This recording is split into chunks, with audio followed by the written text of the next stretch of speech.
Okay, so good afternoon everyone. कैसे सब लोग? Hopefully everyone is doing nicely. Okay. So I just wanted to cover this extra topic which was remaining. Okay, I'll just briefly go through it so that आपको जो important concepts है वो पता चल जाए, ठीक है? So the first thing is how is X-ray produced? X-ray produced कैसे होता है basically? There is some material upon which electrons are struck. तो materials पे electron strike करता है and उससे X-ray निकलता है, ठीक है? And उसमें दो प्रकार से basically there can be two types of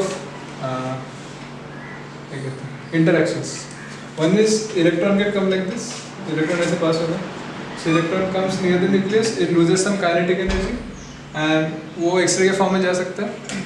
And second can be electron can directly hit another electron, knocking off this electron, and due to which the electron in the outer shell comes to the inner shell.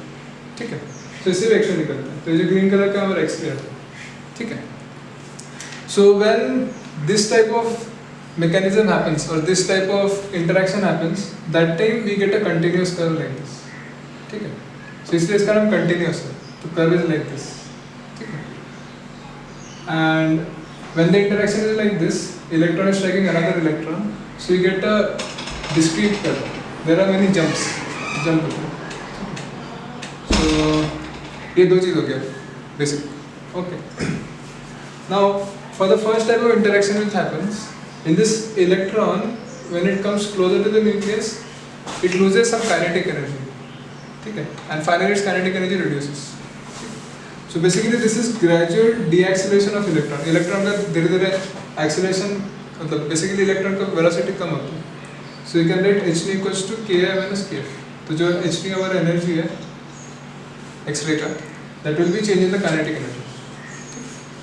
Then second thing is जब पूरा का पूरा kinetic energy convert होता है photon की energy में, that time you can write the energy of the kinetic energy of the incoming electron equals to h max. ऐसे लिख सकते हैं. Basically इलेक्ट्रॉन न्यूक्लियस के एकदम पास आ गया तो क्या होगा कि basically its kinetic energy will be lost completely. So that lambda can be written as hc by e. And ये formula आपको पता है. If you want to get an Armstrong, we will be in volts, so you get the wavelength of photon as okay. ये चीज़ हो गई. ये important है. Basically ये इलेक्ट्रॉन का एनर्जी का असर है. Important concept है that if electron is accelerated through a potential difference, so its kinetic energy is a to b. तो ऐसे होगा. So this is the thing for the first kind of interaction. तो इसमें continuous वे मिलता है क्योंकि हमारे इलेक्ट्रॉन कैसे भी जा सकते हैं. So you get a continuous X-ray. And lambda minimum पे क्या होता है? पूरा का पूरा एनर्जी खत्म हो जाता है. All the kinetic energy of the electron is converted into photon. Basically photon हमारा X-ray होता है. Then second kind of interaction इसमें क्या होता है कि electron is knocking another electron off. तो ये दोनों इलेक्ट्रॉन बाहर निकल जाता है. And the electrons in the outer shell they go to the inner shell. ठीक है? And this releases a X-ray. ये हमारा second type of X-ray होता है. ठीक है? So electron at high energy, high voltage knocks tightly bound electrons. So इसके वजह से क्या होता है? जो X-ray produce होता है ना, these X-rays are having definite wavelength. इसका wavelength fix होता है. इसमें क्या होता है? wavelength कुछ भी हो सकता है. जो दोनों के बीच में जो difference है, it can be anything. Right? तो continuous curve मिलता है. But इसमें क्या होता है? Because this energy levels are fixed, so when electron is coming from higher energy to lower energy level, so this wavelength which will be released, the X-ray which will be released will have some definite wavelength. उसका wavelength मतलब या तो 1 2 discrete होगा, right? So that is why we get discrete values like this. Sparks मिलता है, ठीक है? So for these ये हो गया. Now इसमें कुछ basic terminology K alpha K beta बोलते हैं इसको, ठीक है? So we know that there is K cell, L cell, M cell, n equal to 1, n equal to 2, n equal to 3. ठीक है? ये टाइप के हमारे cells होते हैं. So when from K cell to L cell if we go, so the wavelength of this transition is called K alpha. ठीक है? K से पहला transition, K and 1, तो K alpha हो गया. Then from K to M, it is the second, like it is going from one orbit to M, n equal to 1 to n equal to 3.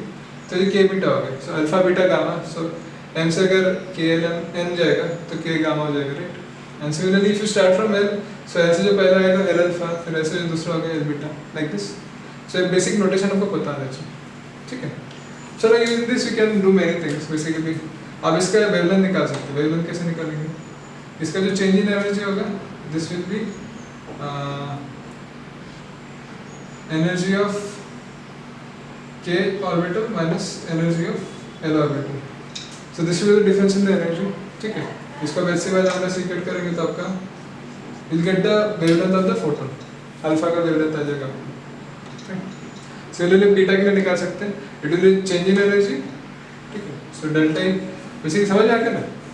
सो दो energy level के बीच में transition हो रहा है, तो एनर्जी रिलीज होगा, that will be the energy of the X-ray, ठीक है। तो इतना ही है इसमें। एंड इसमें basically for continuous X-ray this depends on voltage not on the material, ठीक है। क्या वोल्टेज से हम लोग इसको पास कर रहे हैं, and the characteristic X rays they depend on the difference in energy. तो डिपेंड करेगा पूरा material. If it is very heavy material तो उसमें ज़्यादा होगा, लाइट मटेरियल तो कम होगा। It does not depend on voltage, ठीक है। सो ऐसे टाइप का क्वेश्चन आता है। Now what is Moseley's law? Moseley's law is basically to explain this K alpha K beta, इसका रिलेशनशिप है। सो आई जस्ट रिमूव दिस, आप उसका नोट कर देना एक बार, ठीक। So what is Moseley's law basically? अगर हम मोसेलिस लॉ देखेंगे, so he plotted square root of frequency versus atomic number, ठीक है, and he got a curve like this, ठीक है। so ये frequency किसका है? ये मान लो हमारा अल्फा का है, के अल्फा। so के अल्फा हमारा एक एक्सरे है जिसका हम लोग फ्रीक्वेंसी प्लॉट कर रहे हैं। so के अल्फा हर एक के लिए होगा, हाइड्रोजन के लिए होगा, हीलियम के लिए होगा, लिथियम के लिए होगा, बेरिलियम के लिए होगा। For all the atoms he try to plot it like this, K alpha versus atomic number, ठीक है। So basically we solve this, will get square root of frequency as a into z minus b, ठीक है। So this is called Moseley's relationship, ठीक है। तो इस पे काफी क्वेश्चन आते हैं। So there is the frequency of the X ray release, a and b are constant, ठीक है। सो b को हम लोग स्क्रीनिंग कांस्टेंट बोलते हैं। So b equals to 1 for k series, k alpha k beta के लिए, and b equals to 7.4 for L series। तो ये दो वैल्यूज आप याद रख सकते हैं। Generally they specified in the exam कि क्या होता है, नहीं क्या होता है ये यूज कर सकते हैं। And a is another constant, ठीक है। इतना ही है। Now using this frequency of photon, frequency of X-ray, you can relate with the Bohr's model. तो ये बोर्स मॉडल में लगा के बहुत कुछ कर सकते हैं, राइट। सो दिस फ्रीक्वेंसी क्या कहते हैं इसको, या सो जो हमारा रेडबर्ग कांस्टेंट है इसमें अप्लाई कर सकते हैं। 1 by lambda equals to z square into Rydberg constant into 1 by n1 square minus 1 by n2 square, ऐसा होता है, ठीक है। Now instead of this z for like for x-rays you can substitute z की जगह z minus b कर सकते हैं। बेसिकली z इफेक्टिव होना चाहिए, ठीक है। So this entire term is z effective. So you can substitute this z effective as z minus b, ठीक है। तो इससे आपका आंसर आ जाएगा, ओके। सो इतना ही एक्सरे में बेसिकली, इससे अब तो आना नहीं चाहिए, ठीक। Okay, so thank you very much, thank you.